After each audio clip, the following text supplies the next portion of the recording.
የዓለማችን በረዷማው ክፍል እየቀለጠ በመሆኑ ዓለምን ሊያጠፋ የሚችል በሽታ እየተከሰከሰ መሆኑ ተሰማ። ከ48000 ዓመታት በኋላ ነፍስ የዘሩት ዞምቢ ቫይረሶች ዓለምን ሊያጠፉት ይችላሉ ተብሏል። መድኃኒት የሌለው አዲስ ስጋት። ዓለማችን ለሺህ ዓመታት የደበቀችው አንድ አስፈሪ ሚስጥር አላት።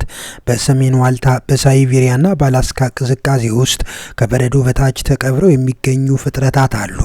እነዚህ ፍጥረታት የሞቱ ይመስላሉ፣ ነገር ግን አልሞቱም፣ ተኝተዋል እንጂ። አሁን ግን በዓለማችን አንድ አስደንጋጭ ነገር እየተከሰተ ነው። የዓለም ሙቀት መጨመር ለዘመናችን የቆዩትን ግዙፍ የበረዶ ክምችቶችን በከፍተኛ ፍጥነት እያቀለጠ ነው። በረዶ ሲቀልጥ ደግሞ የሰው ልጅ ታሪክ ረስቷቸው የነበሩ መድኃኒት የሌላቸውና እጅግ ገዳይ የሆኑ ዞምቢ ቫይረሶች ነፍስ እየዘሩ ነው ተብሏል። ሲኤንኤን በቅርቡ ባወጣው አስደንጋጭ ዘገባ ሳይንቲስቶች ከ48000 ዓመታት በላይ ተኝተው የነበሩ ቫይረሶች በቤተ ሙከራ መቀስቀሳቸውን አንስቷል። ይህ ቫይረስ አሁንም ሌላን ፍጥረት የመበከል አቅም አለው። ጥያቄው እነዚህ የጥንት ገዳዮች ወደ ከተሞቻችን ቢገቡ ምን ይፈጠራል? ዓለም ለዚህ አዲስ አይነት ወረርሽኝ ምን ያህል ተዘጋጅታለች? ዛሬ በዚህ ጥንቅር ከአርክቲክ በረዶ ስር ስለሚወጣው ሳይንሳዊ መቅሰፍት በጥልቀት እንመረምራለን። አብራችሁን ቆዩ። ለቻናላችን አዲስ ከሆኑ ሰብስክራይብ በማድረግ ቤተሰብ ይሁኑ።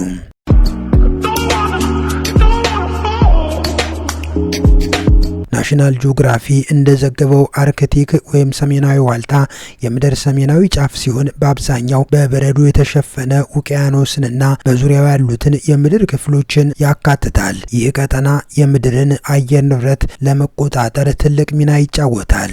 ነጩ የበረዶ ክምችት የፀሐይ ብርሃንን ወደ ጠፈር በመመለስ ምድር እንዳትሞቅ ያደርጋል። ይህ ማለት ቢያንስ ለ2 ተከታታይ ዓመታት ሳይቀልጥ የቆየ የቀዘቀዘ መሬት ነው። በሳይቤሪያ አንዳንድ ቦታዎች ላይ ይህ በረዶ እስከ 1.5 ኪሎ ሜትር ጥልቀት ያለው ሲሆን ከጠቅላላው የሰሜኑ ንፍቀ ክበብ 25%ን ይሸፍናል። ይህ ፐርማፍሮስት እንደ ታይም ካፕሱል ያገለግላል። ምክንያቱም ጨለማ፣ ኦክሲጅን የሌለውና እጅግ ቀዝቃዛ በመሆኑ ፍጥረታት እንዳይበሰብሱ ይከላከላል። በዚህ ምክንያት ከሺህ ዓመታት በፊት የሞቱ ግዙፍ ዝሆኖች፣ የጥንት አራዊትና ጥቃቅን ፍጥረታት ልክ እንደተኙ ሆነው ይገኛሉ ማለት ነው። ይህ ማለት ከሺህ ዓመታት በፊት የሞቱ ፍጥረታት በረዶ እንደ ፍሪጅ ስለሚያገለግል ሰውነታቸው ሳይበሰብስ ልክ እንደ አዲስ ሬሳ ሆነው ይገኛል ማለት ነው።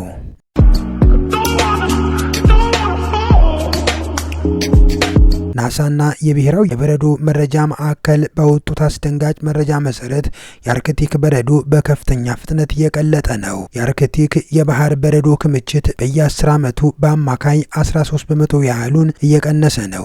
በየዓመቱ ግሪንላንድ ብቻ በአማካይ 279 ቢሊዮን ቶን በረዶ ታጣለች። ይህ መጠን ዓመታዊ የባህር ከፍታን ለመጨመር ትልቅ አስተዋጽኦ ያደርጋል። በሳይቤሪያና በአላስካ ያሉ ፐርማፍሮስቶች በየዓመቱ በሚሊዮን የሚቆጠሩ ካሬ ኪሎ ሜትሮች እየቀለጡ ነው። ይህ መቅለጥ የበረዶ መደርመስን እየፈጠረና ተቀብረው የነበሩ ፍጥረታት ወደ ላይ እየወጡ ነው ተብሏል። ይህ ፍጥነቱ ከቀጠለ በ2050ዎቹ ውስጥ አርክቲክ በበጋ ወቅት ሙሉ በሙሉ በረዶ አልባ ሊሆን ይችላል የሚል ስጋት አለ። ቢቢሲ እንደዘገበው ከሆነ ፈረንሳዊው ጄኔቲክስ ፕሮፌሰር ዣን ሚሼል ክላቬር በሳይቤሪያ በረዶ ውስጥ ምርምር ሲያደርጉ አስገራሚ ነገር አጋጥሟቸዋል።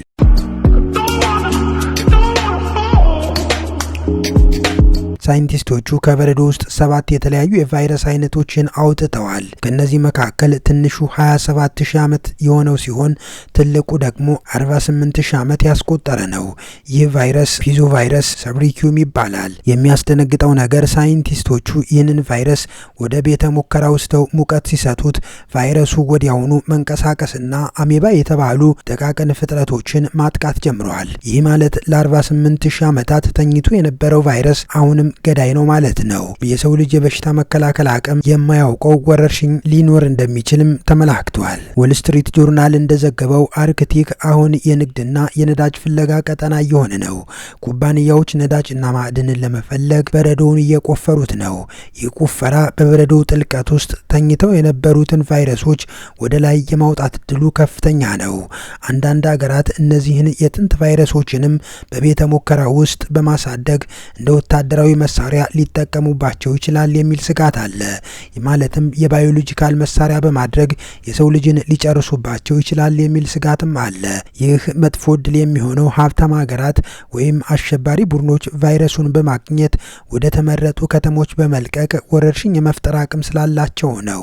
ይህም ከኒውክለር ጦርነት የከፋ ጉዳት ሊያደርስ ይችላል። እንደ ፈንጣጣና ጥቁር ሞት ወይም ብላክ ዴዝ ያሉ የሰው ልጅ የፈጁ ገዳይ ቫይረሶች በአርክቲክ በረዶ ውስጥ ተቀብረው ሊሆን ይችላል የሚል ስጋትም አለ። ይህ በሰው ልጅ ታሪክ ከፍተኛ ሞትን ያስመዘገቡ ቫይረሶች እንደገና ሊቀሰቀሱ ስለሚችሉ ዓለምን ሊያሰጉ ይችላሉ እየተባለ ነው።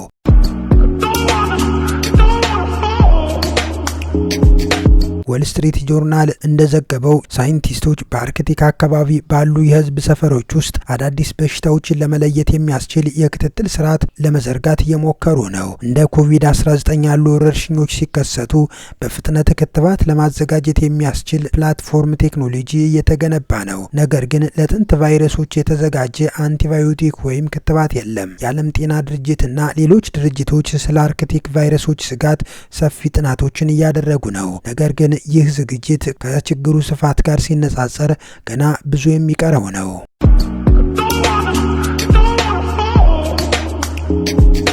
ለማጠቃለል ያክል የዞምቢ ቫይረስ መቀስቀስ የሳይንስ ልብ ወለድ ፊልም አይደለም። አሁን እየተከሰተ ያለ እውነት ነው። ተፈጥሮ ለሺ ዓመታት አሽጋ ያስቀመጠችውን ፓንዶራ ሳጥን በገዛ እጃችን በአየር ንብረት ለውጥ ሳቢያ እየከፈትነው ነው። ዋናው መፍትሄ የዓለም ሙቀትን መቀነስና እነዚህን የቀዘቀዙ ግዙፍ በረዶች እንዳይቀልጡ መጠበቅ ነው። አለበለዚያ የጥንት ገዳዮች ዓለማችንን ዳግም ወደ ጨለማ ዘመን ሊመልሱት ይችላሉ። እናንተስ ምን ታስባላችሁ? የሰው ልጅ ከኮቪድ-19 በኋላ ሌላ ትልቅ ወረርሽኝ ቢመጣበት የመቋቋም አቅም አለው ብላችሁ ታስባላችሁ? ወይስ የጥንት ቫይረሶች የሰው ልጅ ታሪክን የሚቀይሩ አዳዲስ ጠላቶቻችን ይሆናሉ? አስተያየታችሁን ኮሜንት ላይ አስፈሩልን። ለቻናላችን አዲስ ከሆኑ ሰብስክራይብ በማድረግ ቤተሰብ ይሁኑ።